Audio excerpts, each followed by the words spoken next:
Rovolana kosa izay no nisin'ny tolotra vaovao ny orinasa Paositra Malagasy dia ny tolotra momba ny fikirakirana vola na ny PaositraMONEY. Tao anatin'izay rovolana izay dia efa maro ireo orinasa no miditra amin'ity tolotra ity.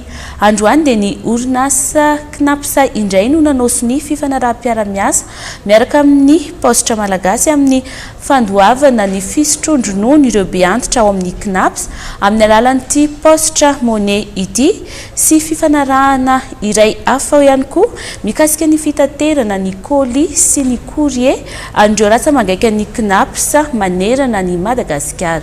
Eo amin'ny sariny Mamra Samuel no anarahantsika izay fanadiadina izay. Pisotro-ronono maherin'ny 5 alina ao amin'ny CNaPS no hisitraka ny fisotrondronono amin'ny alalan'ny PaositraMONEY, tolotra vaovaon'ny Paositra anamorana ny fikirakirana vola. Natao indrindra analana fahasahiranana an'ireo zokiolona izao fifanaraham-piaraha-miasa eo amin'ny Paositra Malagasy sy ny CNaPS izay natao sy ny androany izao. Ankoatr'izay dia Tontosa androany ihany koa ny fifanarahana mikasika ny hitateran'ny Paositra Malagasy amin'ny alalan'ny Paositra Rapida ireo courrier sy colis an'ireo masivon'ny CNaPS maherin'ny 7 manerana ny Madagasikara.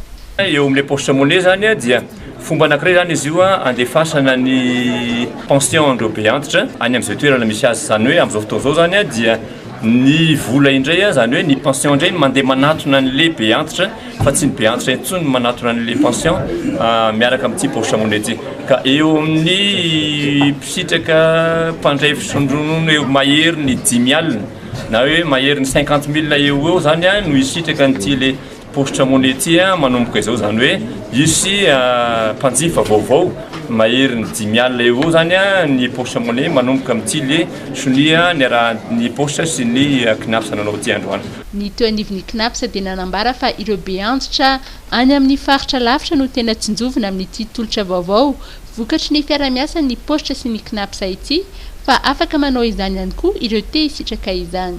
Ho an'ireo 50 000 bénéficiaires ireo zany dia rehefa manao fangatahana izy dia atao eo hoe menana azy ny sosikevitra rehetra hoe tia ny akaiky tsara kokoa aminao dia ao anatin'izay no isian'ny fanapahan-kevitra hoe PaositraMONEY no andraisa ny volana.